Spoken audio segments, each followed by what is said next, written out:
Welcome to our YouTube channel let's learn from home. तो friend, हम discuss कर रहे थे MAH master of arts history IGNOU के लिए। तो फ्रेंड्स, इसमें हम डिस्कस कर रहे हैं MHI 03 इतिहास लेखन हम डिस्कस कर रहे थे। इतिहास लेखन में आज हम डिस्कस करेंगे इकाई 2 कार्य कारण संबंध। तो फ्रेंड, जैसे कि आपको पता है कि जो भी वैज्ञानिक जिज्ञासा होती है, जो भी चीज़ें होती हैं, लाइक कि यहाँ पे देखो कि तेल पानी पर क्यों तैरता है, भूकंप क्यों आते हैं, अकाल क्यों पड़ता है, इंग्लैंड में जर्मनी से पहले औद्योगिकरण क्यों हुआ, भारत उपनिवेश क्यों बना, वगैरह वगैरह। मतलब ये जो विषय होते हैं, जो भी आप कोई कार्य हुआ होता है तो उसके पीछे कोई ना कोई कारण होता है। एक जिज्ञासा होती है कि एक्चुअल में ऐसा क्यों हुआ। तो जो सामान्य विज्ञान होता है, विज्ञान आपको बताता है कि किसी भी चीज़ के पीछे कारण क्या है। इसी तरह से इतिहास में भी ये जो इतिहासकार हैं वो भी ये बताने की कोशिश करते हैं कि किसी भी चीज़ के पीछे कारण क्या था, क्यों हुआ, उन चीज़ों को वो समझने की कोशिश करते हैं। तो इसी तरह से हम इसमें बात करेंगे कि एक्चुअल में जो कोई कार्य हुआ तो उसका कारण क्या था। इसी का जो संबंध है, इसी को हम समझेंगे कार्य कारण संबंध में। अब सबसे पहले हम देखते हैं कि कार्य कारण संबंध क्या है। अब देखो, सिंपल सी बात होती है, कह रहे हैं कि किसी भी घटना को विशेष और अद्वितीय माना जाए, इतिहासकार फिर भी उसके होने की व्याख्या करने का प्रयास करता है। ऑब्वियसली कोई भी कारण कितना भी महान क्यों ना हो, कोई भी कार्य, पर उसके पीछे क्या कारण है वो लॉजिक ढूंढने की कोशिश हमेशा की जाती है। उसी तरह से कि ऐसा वजह पता लगाने के बाद करते हैं कि घटना के होने के कारण, मतलब कोई भी कार्य सही है या नहीं है, क्यों हुआ, कैसे हुआ, वो कब पता लगाते हैं। वो ये देखते हैं कि घटना के होने के कारण क्या था। कारणों की खोज इस प्रकार ऐतिहासिक विश्लेषण का केंद्र होती है।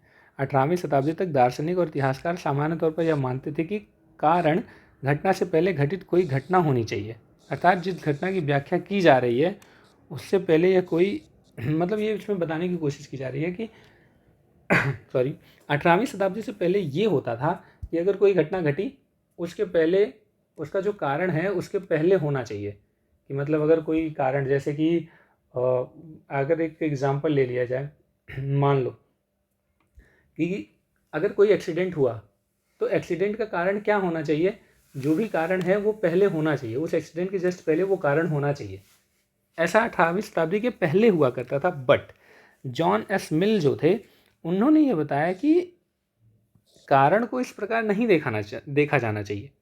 कारण हमेशा ऐसा होता है कि अगर कोई भी घटना घटी तो कारण क्या होगा, उस घटना के घटने का कारण वो चीज़ होगी जो अगर नहीं होती तो वो घटना नहीं घटती। आप समझिए कि जरूरी नहीं है कि कोई भी कार्य घट, जैसे मैं एग्जांपल दे रहा था कि वो एक्सीडेंट हुआ, एक्सीडेंट क्यों हुआ, उसका कारण जो कुछ भी है उसको पता लगाने के हमने ये देखते हैं कि ऐसी कौन सी चीज़ है अगर वो ना होती तो एक्सीडेंट ना होता। वो है इसीलिए एक्सीडेंट हुआ है। तो वो जो चीज़ हम ढूंढेंगे, वो जो कारण ढूंढेंगे, वही वो कारण है। ठीक है, तो वही बात हो रही है कि किसी ऐसी परिस्थिति या परिस्थितियों के समूह के तौर पर देखा जाता है जो उस समय थी जब घटना क घटी, और उस समय सदैव अनुपस्थित थी जब क नहीं घटित हुई। मतलब कि जो कार्य हो रहा है, अगर उस समय कोई परिस्थिति ऐसी है जो उस समय घटना के घटने के समय है, लेकिन अगर घटना नहीं घटी है तो वो उस समय नहीं है। इट मीन्स कि वही उस कार्य का कारण है। अब पूरे चैप्टर में आपको यही समझाया गया है। तो प्लीज़ अगर आप लिख सकते हैं तो आप इसी को एक्सप्लेन करके लिखिए। हम आगे बात करते हैं कि दूसरे शब्दों में कारण एक परिस्थिति है जो किसी निश्चित घटना क के घटने के लिए अनिवार्य भी है और पर्याप्त भी। अब देखिए यहाँ पे अनिवार्य और पर्याप्त क्यों कहा जा रहा है।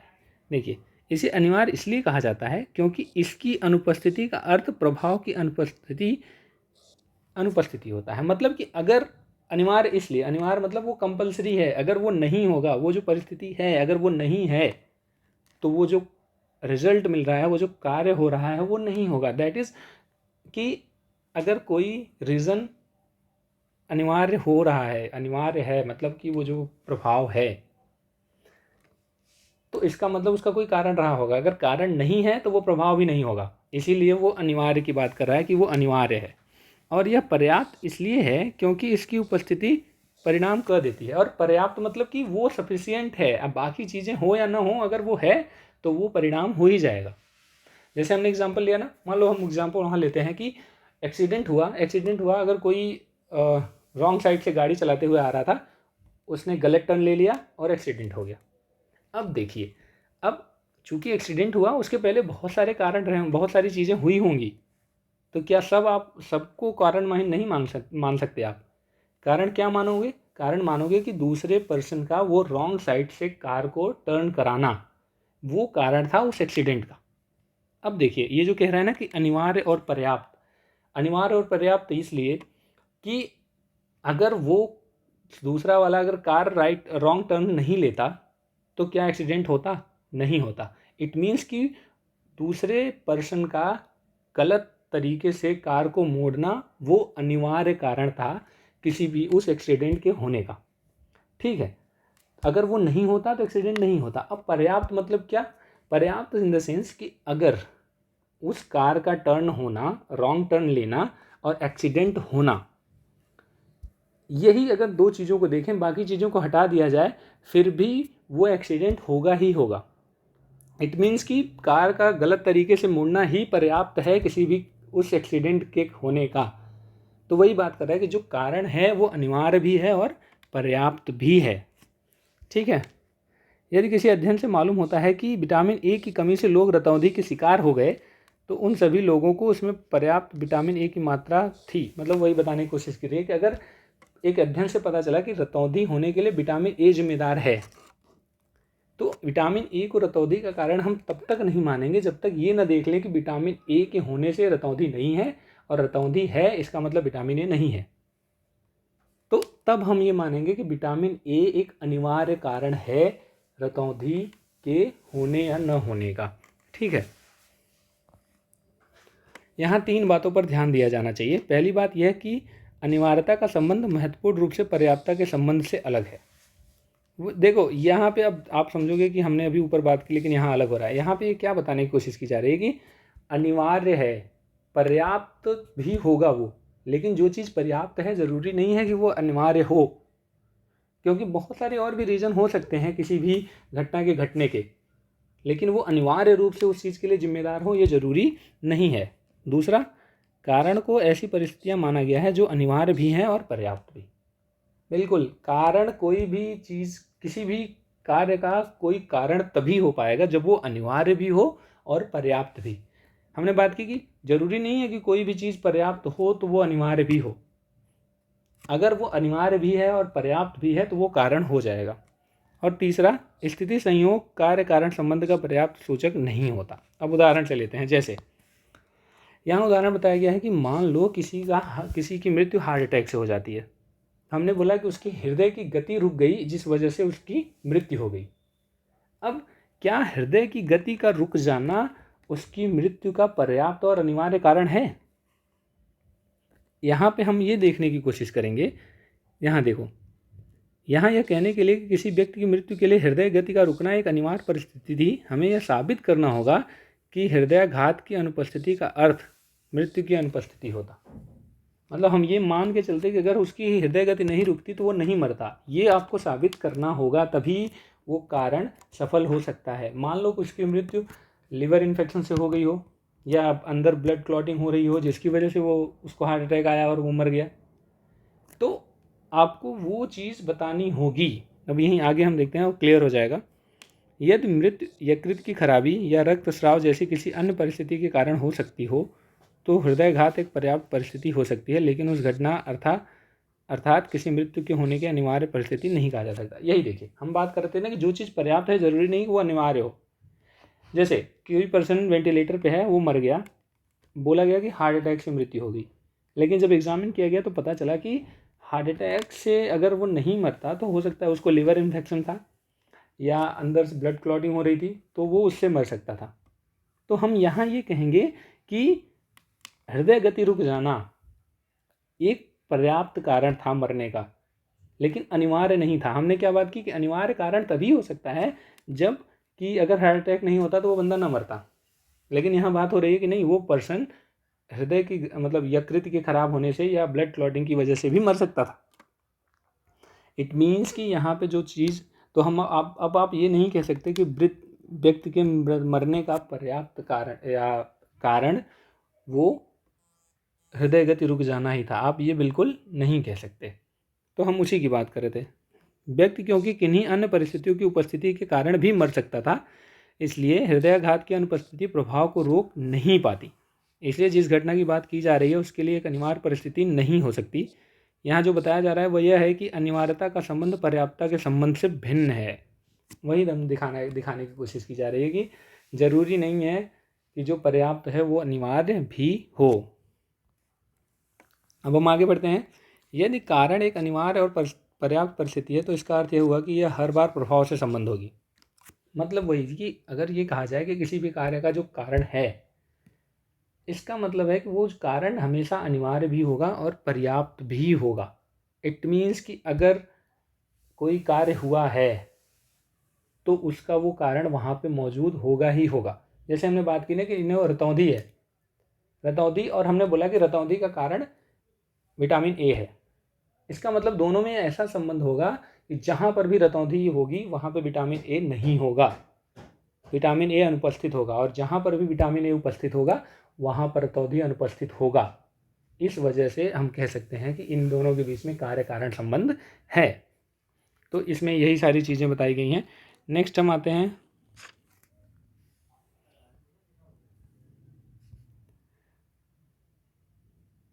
देखिए, अब कह रहा है कि इसी तरह घटनाओं को एक ही क्रम में उपस्थित करना किसी घटना का स्पष्टीकरण नहीं उपलब्ध करा सकता। किसी निश्चित दिन जो कुछ भी हुआ उसे हम एक सही समय पर अनुक्रम में गिना सकते हैं, पर उससे यह पता नहीं चल सकता कि घटना क्यों घटी।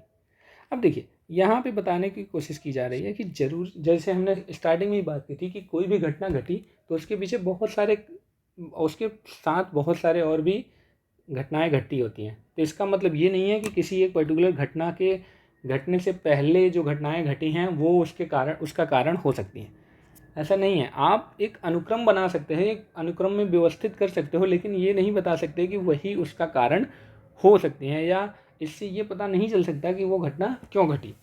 ठीक है, वही यहाँ बताने की कोशिश की जा रही है।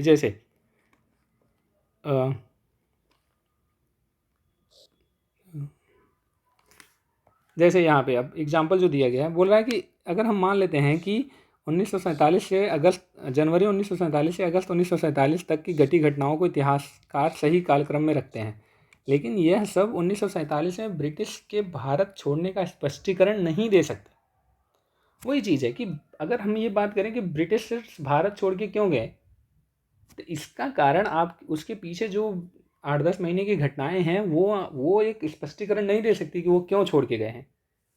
तो उसको आप केवल सही क्रम में केवल सूचीबद्ध कर सकते हो, और आप बस कंक्लूजन निकाल सकते हो, एक निष्कर्ष निकाल सकते हो कि ऐसा हुआ होगा ही, अनिवार्य कारण है ये ज़रूरी नहीं है। कम से कम इस बात की आवश्यकता होती है कि हम यह समझाएं कि किसी विशेष परिस्थिति की उपस्थिति ने जो पहले आ चुकी हो उस प्रभाव को पैदा किया, और उस परिस्थिति की अनुपस्थिति का अर्थ उस घटना का न होना है।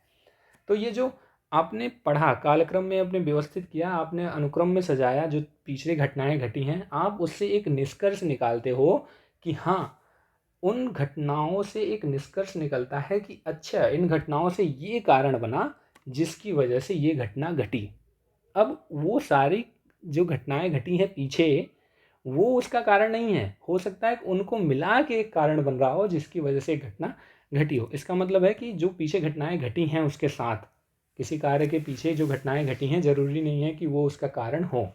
यही यहाँ बताने की कोशिश की जा रही है। अगर हम संक्षेप में बात करें कि कारण को पहचानना वस्तु या बातों को एक के बाद एक रखना नहीं है, हमें उस परिस्थिति का पता लगाने की आवश्यकता होती है जो अनिवार्य है, अर्थात वह परिस्थिति जिसके बिना घटना घटी ही नहीं। उसके बाद हम बात करते हैं कि सामाजिक विज्ञान और कार्य कारण संबंध। अब देखिए, यहाँ पे बात होती है कि जैसे अगर आप साइंस की बात करते हो तो किसी भी कार्य के पीछे क्या कारण था उसका वो लैब में टेस्ट कर लेते हैं, और वहाँ ये बताने की कोशिश की जाए कि हाँ, ये कार्य हुआ है, इसके पीछे ये कारण है।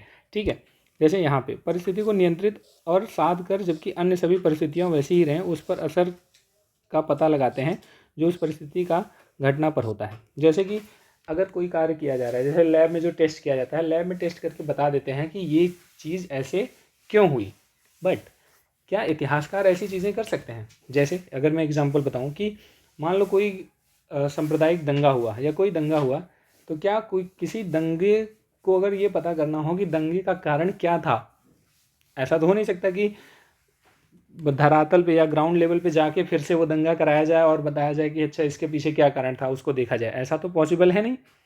तो क्योंकि यहाँ पे जिस घटना की बात की जा रही है वो हो चुकी है, अब उस तरह फिर से उसे प्रत्यक्ष रूप से दिखाना ये बिल्कुल पॉसिबल नहीं है, या उसे लैब में नहीं बना सकते कि नहीं एक लैब में वैसा ही ढांचा क्रिएट करो और एक बार फिर से लड़ा के दिखाओ कि कैसे हुआ, ठीक है। तो आप ऐसा नहीं कर सकते। तो उसको पता करने के लिए दो तरह की प्रणाली विकसित की गई थी। जैसे जॉन स्टुअर्ट मिल ने दो प्रणाली निकाली थी, जैसे जिसको कहते हैं अन्वय प्रणाली और अन्वयन प्रणाली। देखिए, अन्वय प्रणाली और अन्वयन या व्यतिरेक प्रणाली। प्लीज़ आप इसको दोनों को कर लेना, क्योंकि जब आप इस पे क्वेश्चन आ जाएगा तो आप इन्हीं को एक्सप्लेन कर दोगे तो आराम से आपको टोटल मार्क्स मिल जाएंगे। देखिए, अन्वय प्रणाली क्या होती है। अन्वय प्रणाली, मुझे पता है लेक्चर लंबा हो रहा है तो हम इसको अन्वय और व्यतिरेक को एक्सप्लेन करके इस पर आज यहीं छोड़ेंगे। अन्वय प्रणाली में उन सभी परिस्थितियों की एक सूची बनाई जाती है जो उस घटना के कभी भी घटित होने पर उपस्थित रहती हैं। मतलब कि एक सूची बनाई जाती है कि इस तरह की जो घटनाएं घटी हैं उस समय वो कारण रहा हो। जैसे कि अब हम देखते हैं कि मान लो कि दिल्ली में कोई दंगा हुआ या यूपी में कोई दंगा हुआ या भारत के किसी भी पार्ट में कोई दंगा हुआ, तो हम इन सबको उठाते हैं और ये देखते हैं कि इन सब दंगों के समय कोई ऐसी कॉमन चीज़ क्या है जो हर जगह मौजूद रही है। अब उस चीज़ को पहचानने की कोशिश करते हैं कि यहाँ देखिए, उस परिस्थिति की पहचान स्थापित करती है जो क के होने के सभी उदाहरणों में निरपवाद रूप से मौजूद रहती है। उसे कहते हैं अन्वयन प्रणाली, अन्वय प्रणाली। दूसरा, व्यतिरेक प्रणाली में हम ये देखते हैं कि उस परिस्थिति को खोजा जाता है जिसके संबंध में पूर्ववर्ती परिस्थितियों और प्रक्रियाओं में अंतर होता है।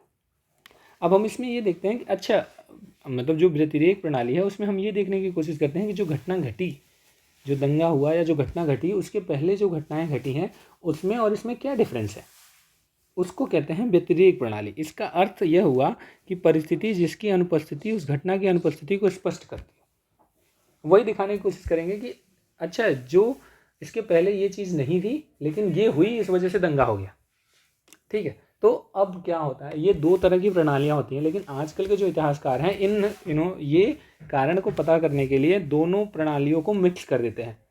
तो एक तो ये देखने की कोशिश करते हैं कि जो घटना घटी है उसी तरह के जितने भी एग्जाम्पल हैं उस घटना के, उन सब में कौन सी ऐसी चीज़ है जो कॉमन है, वो पहला तो ये देखने की कोशिश करते हैं। अब वो ये देखने की कोशिश करते हैं दूसरी तरफ कि जो घटना घटी हुई है उसके पहले क्या ये कारण यहाँ पे मौजूद था। अगर ये कारण यहाँ पे मौजूद था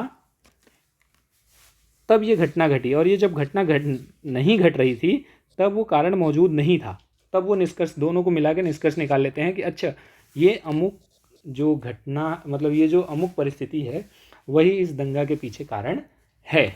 तो मेरे हिसाब से बहुत कुछ स्पष्ट हो गया होगा, क्योंकि इसमें ऐसा होता है कि एक ही शब्द को बहुत एलोबरेट किया जाता है, इसलिए बहुत लेंदी हो जाता है। आई होप कि आपको समझ में आ रहा होगा। अगर नहीं समझ में आया तो प्लीज़ आप कमेंट कर सकते हैं, अगर समझ में आ रहा है तब भी आप कमेंट कीजिए, हमें थोड़ा सा मोटिवेशन मिलेगा। आगे हम इसको कंक्लूज़न को ख़त्म करने की कोशिश करेंगे नेक्स्ट स्लाइड में, बहुत ज़्यादा नहीं देखेंगे कि इसमें क्या है।